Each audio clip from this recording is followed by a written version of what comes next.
Hi everyone, welcome to my YouTube channel. दोस्तों, आज की क्लास की हम शुरुआत करते हैं अपने पिछले लेक्चर से, जहां हम डिस्कस कर रहे थे पूर्ण आंतरिक परावर्तन के बारे में, यानी कि टोटल इंटरनल रिफ्लेक्शन। जहां हमने देखा था कि जो पूर्णांतरिक परावर्तन है, यह घटना तब घटित होती है जब आपतन कोण का मान क्रांतिक कोण से भी अधिक हो जाता है, यानी कि when the angle of incidence is greater than the critical angle, तो टोटल इंटरनल रिफ्लेक्शन ओकर्स। अब हम आज बात करेंगे इसके एग्जाम्पल की। साथ में आज की हमारी क्लास का जो मुख्य उद्देश्य रहेगा, जो मेन मोटो रहेगा, वो है कि जो अपवर्तन टॉपिक हमने पढ़ा हुआ है उसके कुछ न्यूमेरिकल को आज की क्लास में हम सॉल्व करेंगे। तो चलिए स्टार्ट करते हैं। अब हम टोटल इंटरनल रिफ्लेक्शन के एग्जाम्पल देखते हैं। तो सबसे इंपॉर्टेंट है इसमें हीरो का चमकना, साइनिंग ऑफ डायमंड। दोस्तों, हीरो का चमकना किस घटना का उदाहरण है? तो हमारा जवाब होगा पूर्णांतरिक परावर्तन। सेकंड आता है इसमें एंडोस्कोपी। एंडोस्कोपी क्या होता है? एंडोस्कोपी एक सर्जिकल प्रक्रिया है जिसमें जो डॉक्टर होते हैं वो हमारे अंदरूनी अंग जैसे पेट है, आंत है, इंटेस्टाइन है, इनमें एक पतली ट्यूब जो है, नली है, उसके माध्यम से चेकअप करते हैं। तो ये जो एंडोस्कोपी है, ये किस सिद्धांत पर काम करता है? पूर्णांतरिक परावर्तन के सिद्धांत पर कार्य करता है। वहीं बात करते हैं ऑप्टिकल फाइबर की। तो जो वाईफाई वगैरह का कनेक्शन होता है या जो डाटा सप्लाई होती है, वो ऑप्टिकल फाइबर के माध्यम से ही आज के समय में हो रही है। तो ये भी किस पर काम करता है? ये भी पूर्णांतरिक परावर्तन पर। और अगेन सबसे इंपॉर्टेंट एग्जांपल है मृग मरीचिका का बनना, फॉर्मेशन ऑफ मिराज। दोस्तों, मिराज का जो फॉर्मेशन होता है, वो हम देखते हैं कि ये मिराज फॉर्मेशन आखिरकार होता कैसे है। तो देखिए, हमने अभी पढ़ा है कि जब आपतन कोण का मान क्रांतिक कोण से भी ज्यादा हो जाए, तो ऐसी स्थिति में पूर्णांतरिक परावर्तन होता है। अब देखिए दोस्तों, आप देखेंगे जो सरफेस के नजदीक की वायु होती है वो गर्म होती है, और गर्म वायु के कण दूर दूर होते हैं, जिससे वो विरल माध्यम को बना लेती है। उसी प्रकार से जब हम जैसे जैसे ऊपर जाते हैं तो वायु ठंडी होती है, और ठंडी वायु के कण पास पास होते हैं, तो ये सघन माध्यम बना रहे होंगे। और हमने देखा है कि जो टीआईआर है, टोटल इंटरनल रिफ्लेक्शन है, उसके लिए प्रकाश को हमेशा सघन माध्यम से विरल माध्यम में जाना चाहिए, तभी घटना ये घटित होगी। तो ये सारी चीजें हमारे पास बन जाती हैं। अब देखेंगे, जब सूर्य का प्रकाश इस पेड़ पर पड़ता है, और जब ये पेड़ इस लाइट को रिफ्लेक्ट करता है, तो उस दौरान ये प्रकाश किरणें कुछ ऐसे जारी होती हैं।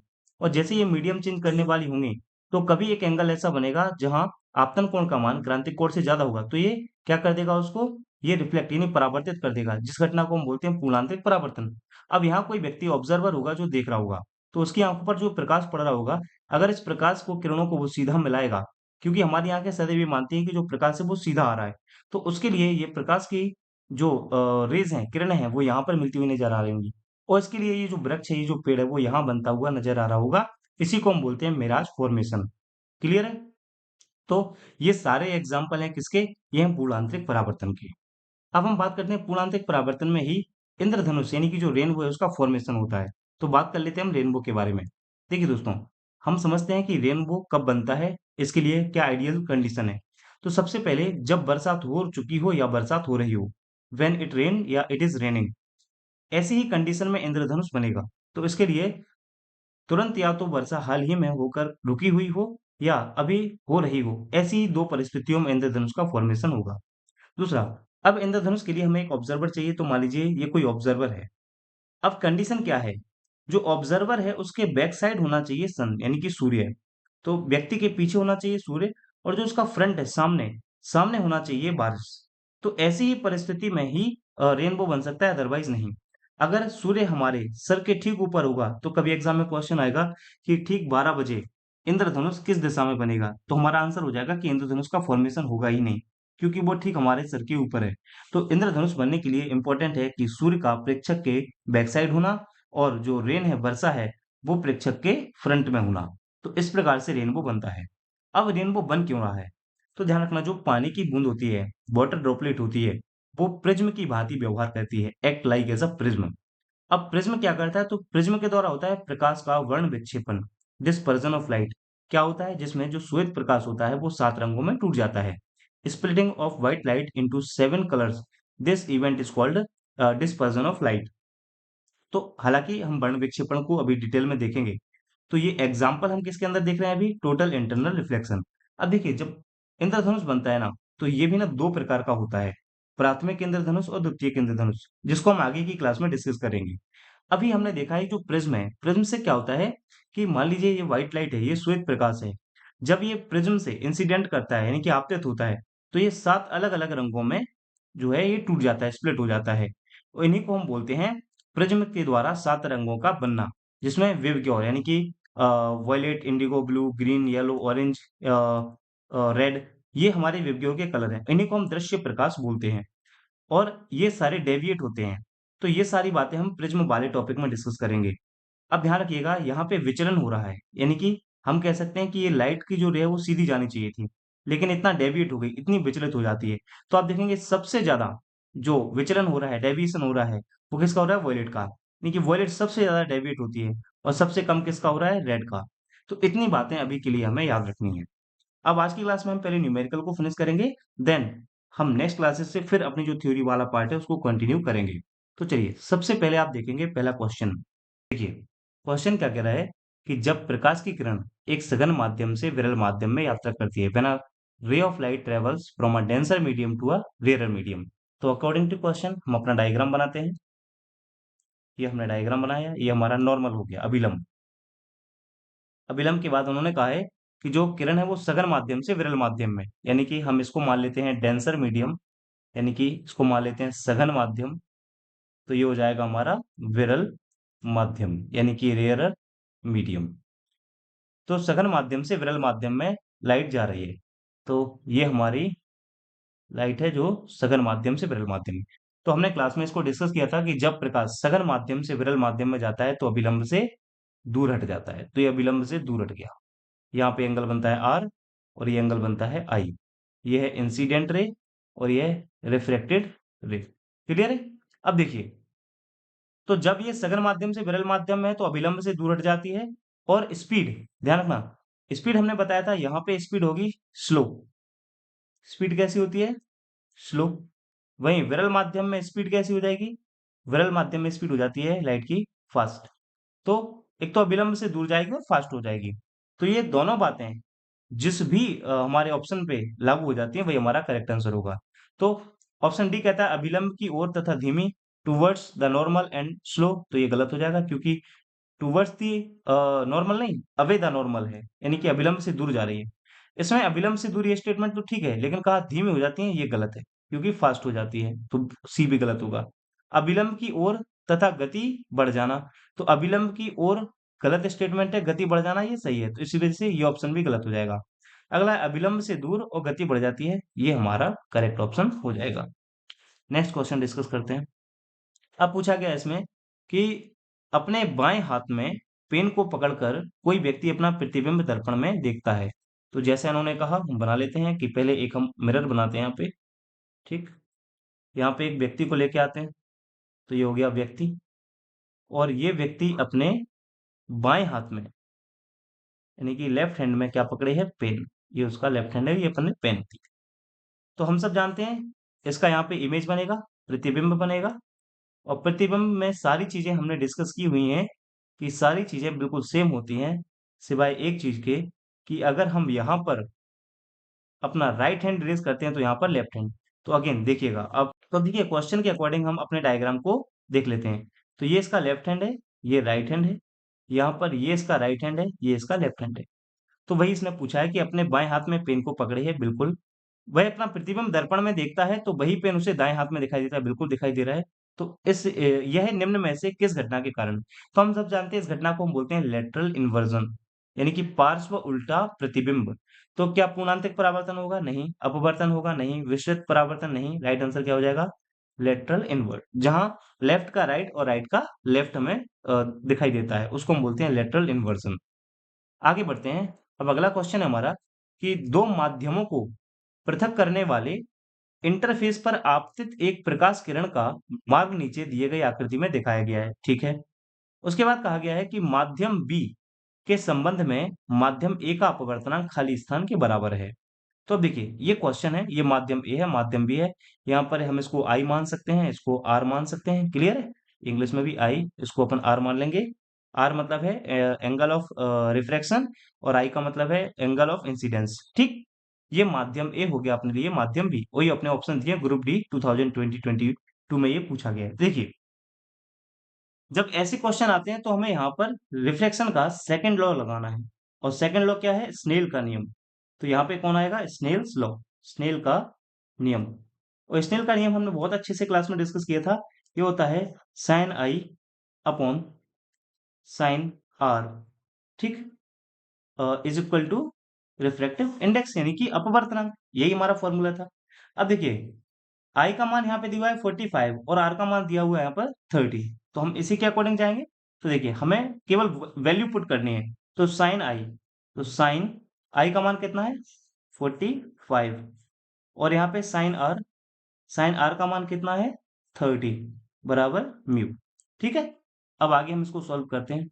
तो हम सब जानते हैं साइन 45 का मान होता है 1/√2, ठीक। और साइन 30 का मान होता है 1/2। क्लियर है? तो जब हम इसको सॉल्व करेंगे तो देखिए ये √2 से √2 जाएगा तो आंसर कितना आ जाएगा हमारा √2। ये हमारा राइट आंसर हो जाएगा। तो यहाँ पे option number B is correct. Clear है? नेक्स्ट अगला क्वेश्चन देखते हैं। नेक्स्ट क्वेश्चन में कहा गया है कि दो पारदर्शी माध्यमों में ए और बी में प्रकाश की चाल क्रमशः 2 इंटू 10⁸ मीटर पर सेकंड और 2.25 इंटू 10⁸ मीटर पर सेकंड है, तो माध्यम बी के सापेक्ष माध्यम ए का अपवर्तनांक बताना है। The speed of light in two transparent media A and B are 2 into 10⁸ meter per second and 2.25 into 10⁸ meter per second. The refractive index of medium A with respect to medium B. तो देखिए हमने snail का नियम पढ़ा था, वह हमने mu का अर्थ देखा था। म्यू का मतलब क्या होता है मीडियम 2 अपॉन मीडियम 1, यानी माध्यम 2 का अपवर्तनांक माध्यम 1 के सापेक्ष। तो अब देखिए हमारे लिए यहाँ पर मीडियम 2 क्या है बी, बी यानी कि हम कह सकते हैं 2.25 इंटू 10⁸ तो हम लिखेंगे यहाँ पर 2.25 इंटू 10⁸ मीटर पर सेकेंड। वहीं अगर हम म्यू 1 का मान देखेंगे यानी कि अपना ए का मान देखेंगे तो ये कितना है 2 इंटू 10⁸ मीटर पर सेकेंड। So simple. अब देखिए मीटर पर सेकंड से मीटर पर सेकंड जाएगा, 10⁸ से 10⁸ जाएगा। अब हम 2 को डिवाइड करेंगे 2.25 से तो ये लगभग आ जाएगा 1.125। ठीक, ये हमने पिछली क्लास में डिस्कस किया हो जब स्नेल का नियम लिखा था, हमने sine i upon sine r is equal to mu. इस म्यू को हम जब सॉल्व करते हैं तो क्या लिखा जाता है म्यू 2 अपॉन म्यू 1, यानी 2 का 1 के सापेक्ष। तो अगेन वही यहाँ पर 2 अपने लिए क्या हो जाएगा बी और ए हो जाएगा अपने लिए 1। सो 1 वैल्यू अपन ने ए के रूप में नीचे रखी है और म्यू 2 की वैल्यू बी के रूप में ऊपर रखी है। So simple. नेक्स्ट आगे बढ़ते हैं। अगला क्वेश्चन देखिए, इसमें कहा गया कि किसी दिए गए पारदर्शी माध्यम का अपवर्तनांक 1.5 है, उस माध्यम में प्रकाश की चाल क्या होगी? The refractive index of a given transparent medium is 1.5, the speed of light is in the medium is equal to. ये भी ग्रुप डी में पूछा गया है, ये अपने पास ऑप्शन है। तो चलिए सबसे पहले इसको अपन सॉल्व कर लेते हैं कि क्या कहा गया है। तो देखिए इसमें हम रिफ्रैक्टिव इंडेक्स का फॉर्मूला जानते हैं, म्यू बराबर होता है सी अपॉन भी। सी क्या होता है निर्वात में प्रकाश की चाल और भी क्या है उस माध्यम में प्रकाश की चाल।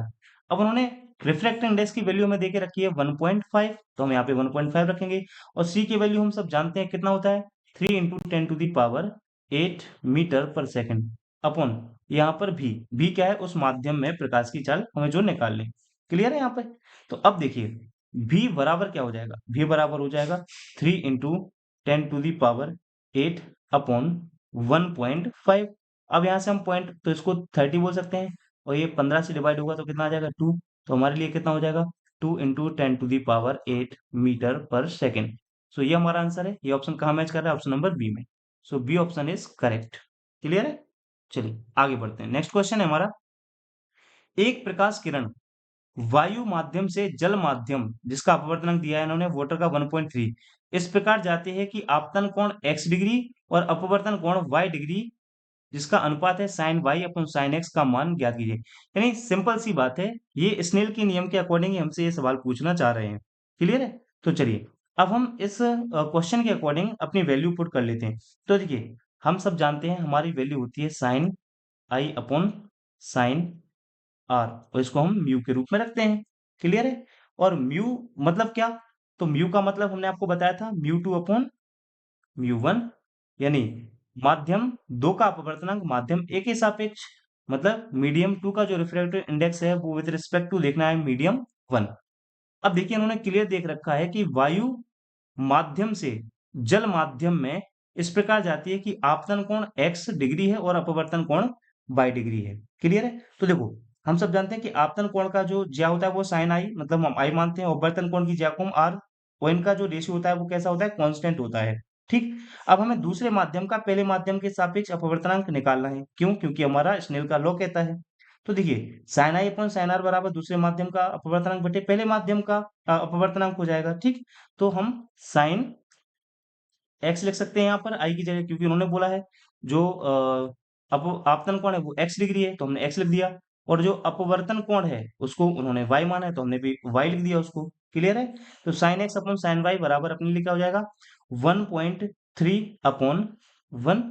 वन किसका मान रहे हैं, वायु। जब कुछ नहीं दिया रहेगा तो हम एयर का जो रिफ्रैक्ट इंडेक्स है वो वन मानते हैं, वैसे होता है 1.0003, लेकिन अभी हम इसको वन कंसीडर करेंगे। क्लियर है? तो 1.3 अपॉन वन हो गया। अब देखिए, चूंकि हमें निकालना किसका है, sine y upon sine x का, तो हम इस वैल्यू को क्या कर देंगे, पलट देंगे।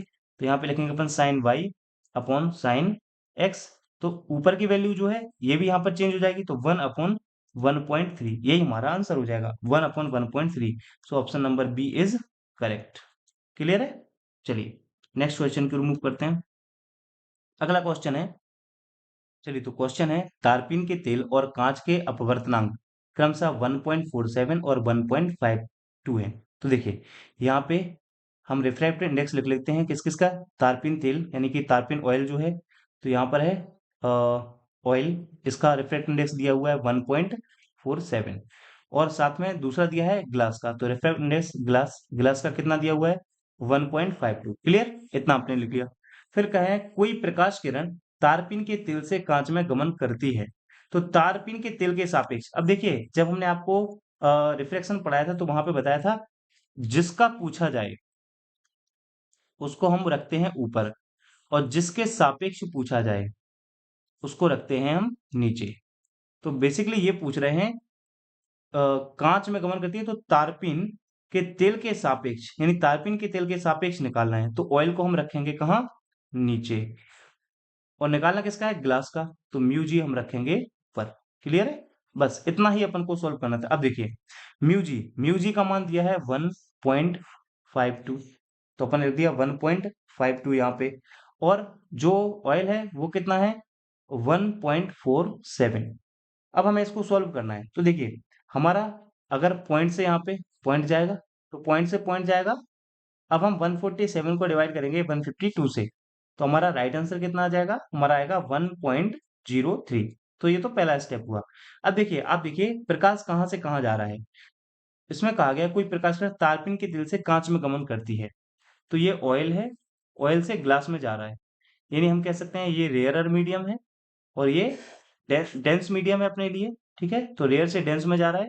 तो अब देखिए हमने कहा था जब कोई विरल माध्यम से सघन माध्यम में जाता है तो ये प्रकाश किरण अभिलंब की ओर झुक जाएगी, तो की ओर 1.03। Option number C is correct. Clear है? चलिए आगे बढ़ते हैं। नेक्स्ट क्वेश्चन है, बर्फ और कांच का अपवर्तनांक क्रमशः 1.31 एंड 1.52 है, तो हम लिखेंगे म्यू आइस का जो दिया है 1.31, और म्यू ग्लास का दिया हुआ है 1.52। कोई प्रकाश किरण बर्फ से कांच में गमन करती है, यानी कि आइस से ग्लास में गमन करती है, तो बर्फ के सापेक्ष कांच का अपवर्तनांक, देखो सेम वही क्वेश्चन है, बस केवल डेफिनेशन या भाषा हम कह सकते हैं चेंज हुई है। तो बर्फ के सापेक्ष पूछा है, तो जिसके सापेक्ष पूछा जाए उसको हम रखते हैं नीचे, तो म्यू आई नीचे रखेंगे, और जिसका पूछा जाए उसको हम रखेंगे ऊपर, यानी कि ग्लास को हम रखेंगे ऊपर, यही पूछा गया इसमें। तो अब देखिए म्यू जी की वैल्यू दी है 1.52, और जो आइस है उसका दिया है 1.31। तो अगेन हम इसको डिवाइड करेंगे तो पॉइंट से पॉइंट जाएगा, और 131 से हम 152 को डिवाइड करेंगे तो अप्रोक्स आएगा 1.16। ठीक। दूसरा, अगेन आप देखिए कहाँ जा रहा है, तो बर्फ के सापेक्ष कांच का, कोई प्रकाश किरण बर्फ से कांच में जा रही है, यानी अगेन हम कह सकते हैं आइस से कहाँ जा रहा है, कांच में जा रहा है, और कांच अपने लिए कैसा मीडियम हो जाएगा, अगेन कांच अपने लिए फिर से डेंस मीडियम हो जाएगा, तो रेयर से जब डेंस में जाते हैं तो अभिलंब की ओर झुक जाती है, तो यहाँ भी ऑप्शन नंबर हो जाएगा सी, 1.16। नेक्स्ट क्वेश्चन देखते हैं अपना। इसमें कहा गया है कि दो पारदर्शी माध्यम ए और बी के अपवर्तनांक क्रमशः 3/2 और 4/3 है, माध्यम बी के सापेक्ष माध्यम ए का अपवर्तनांक, तो देखो ए का रिफ्लेक्टिव इंडेक्स दिया हुआ है कितना, 3/2, और बी का जो रिफ्रैक्टिव इंडेक्स है वो दिया हुआ है 4/3। अगेन माध्यम बी का सापेक्ष ए का पूछा है तो ए को अपन ऊपर रखेंगे, और किसके सापेक्ष पूछा है, बी के सापेक्ष पूछा है। सिंपल, बस इतना अपन को पता होना चाहिए। तो म्यू ए का कितना वैल्यू है 3/2, म्यू बी की कितनी है 4/3। ठीक, हम अगर इसको डिवाइड करेंगे तो 3/2 इंटू 3/4 हो जाएगा ये, यानी कि 9/8 हो जाएगा ये। तो इसका आंसर कितना हो जाएगा 9/8, option number C correct. Next question. अब देखिए ये क्वेश्चन थोड़ा ठीक है, टैग इसमें पूछा गया है कि जो माध्यमों 1, 2 और 3 के अपवर्तनांक दिए इसमें, यानी कि माध्यम 1 का अपवर्तनांक दिया है, माध्यम 2 का अपवर्तनांक दिया है और माध्यम 3 का अपवर्तनांक इन्होंने दे के रखा है, जो क्रमशः कितना है 1.50, 1.36 एंड 1.54 है। यदि माध्यमों में प्रकाश की चाल क्रमशः V1, V2, V3 हो तो उनके बीच इनमें से कौन सा संबंध सही होगा, यानी हमें बताना है कि कौन सा रिलेशन करेक्ट होगा। ये भी ग्रुप डी में पूछा गया है 2020-22 में। तो देखिए सबसे पहले हम रिफ्रैक्टिव इंडेक्स का फॉर्मूला सब जानते हैं कि म्यू बराबर होता है C/V। ठीक, अगर हमें यहाँ से V निकालना हो तो कितना हो जाएगा C/म्यू। इतना तो क्लियर होगा। अब देखिए यहाँ पर हमें सबके रिफ्रैक्ट, जैसे हम कहेंगे माध्यम 1, माध्यम 2 और माध्यम 3, 3 माध्यम दिए हैं। 3 माध्यमों के अकॉर्डिंग अपन इनका रिफ्रैक्टिव देखेंगे तो इसका लिखा है 1.50, म्यू 2 का दिया है 1.36 और म्यू 3 का दिया है 1.54। ये सारे इनके रिफ्रैक्टिव इंडेक्स हमको दिए हुए हैं। अब देखिए जब हम बात करते हैं इनकी स्पीड निकालने के लिए, वेलोसिटी निकालने के लिए, तो देखिए v बराबर क्या हो जाता है C/म्यू। ठीक, तो अगर हम म्यू 1 के लिए V1 निकालना चाहें तो कितना हो जाएगा C, यानी कि 3 इंटू 10⁸ समझिएगा यहाँ पे C की जगह हम कितना लिखेंगे 3 इंटू 10⁸ अपॉन म्यू वन का मान कितना है 1.50। अब देखिए यहाँ से हम पॉइंट हटाएंगे, 2 जीरो आ जाएंगे। इसको हम कितनी बार डिवाइड कर सकते हैं 2 टाइम। तो राइट आंसर क्या हो जाएगा 2 इंटू 10⁸, यानी V1 अपने के लिए कितना आ गया 2 इंटू 10⁸। ठीक है, अगला, और मीटर पर सेकंड लगाना ना भूलिएगा। म्यू टू के लिए देख लेते हैं। अगेन सी का मान कितना रहेगा वही 3 इंटू 10⁸ अपॉन इसके लिए V2, यानी हम देखेंगे V2 का वैल्यू कितना हो जाएगा, तो इसके लिए हम म्यू टू से डिवाइड करेंगे, यानी 1.36 से हम इसको डिवाइड करेंगे। तो ये लगभग आएगा अपना, अगेन यहाँ से 2 जीरो आ जाएंगे, इसको हम डिवाइड करेंगे तो लगभग आएगा 2.20 इंटू 10⁸ मीटर पर सेकेंड। क्लियर है।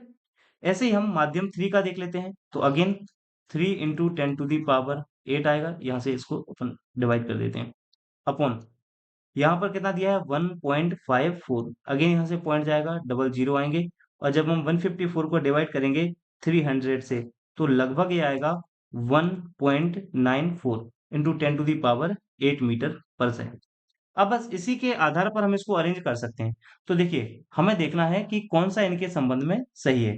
पहला ऑप्शन कह रहा है इसमें कि V2 is greater than V1 is greater than V3। ठीक है, तो V2 is greater than V1 is greater than V3, यही हमारा कह सकते हैं कि राइट आंसर हो जाएगा। देखिए V2 कितना दिया हुआ है 2.20, इसमें है 2 और उससे छोटा है 3, तो राइट आंसर क्या हो जाएगा V2 is greater than V1 होगा, इज ग्रेटर देन V3।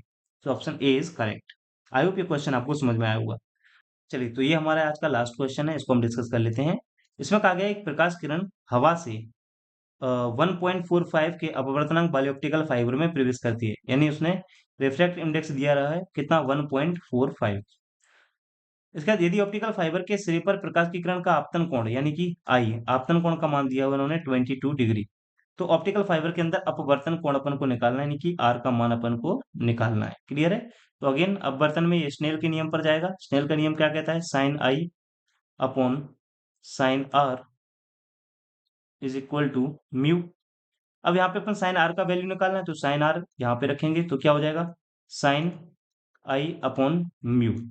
अब साइन आर अपन को निकालना है, साइन आई की जगह रखेंगे 22 डिग्री, और यहाँ पर म्यू की वैल्यू कितनी है अपनी 1.45। अब देखिए दोस्तों यहाँ आपको कुछ चीजें ऐसे ही याद रखनी है, जैसे अगर आपसे पूछा जाएगा साइन 22 का मान जो है, जो वैल्यू है वो कितनी होती है, तो दोस्तों साइन 2 की जो वैल्यू होती है वो अप्रोक्स मान होता है 0.3746। ये आपको याद रखने पड़ेंगे मैथमेटिकल्स इक्वेशंस के जरिए। क्लियर है? तो अब बस इस वैल्यू को पुट करना है, तो sine r is equal to 0.3746 upon 1.45। जब हम इसको सॉल्व करेंगे तो अप्रोक्स ये आ जाएगा कितना, 0.2586। और दोस्तों ये 0.2586 होता है, ये साइन 14.99 डिग्री का वैल्यू होता है। तो ये थोड़ा टिपिकल क्वेश्चन हो सकता है। इसके अकॉर्डिंग राइट आंसर क्या हो जाएगा ना, ऑप्शन नंबर सी। तो ये हमने आज कुछ क्वेश्चन डिस्कस किए जो कि रिफ्लेक्शन से रिलेटेड थे।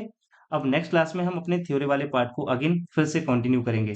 तो अगर आपको ये लेक्चर पसंद आया हो तो वीडियो को लाइक करें, कमेंट करें, ज़्यादा से ज़्यादा अपने दोस्तों के साथ इन वीडियोस को शेयर करें। ये पीडीएफ आपको हमारी टेलीग्राम चैनल को मिलेगी, जिसका लिंक डिस्क्रिप्शन बॉक्स में दिया हुआ है, तो वहां जाकर आप हमारे टेलीग्राम चैनल को ज्वाइन कर सकते हैं। मिलते हैं नेक्स्ट वीडियो में, तब तक अपना ध्यान रखें। धन्यवाद।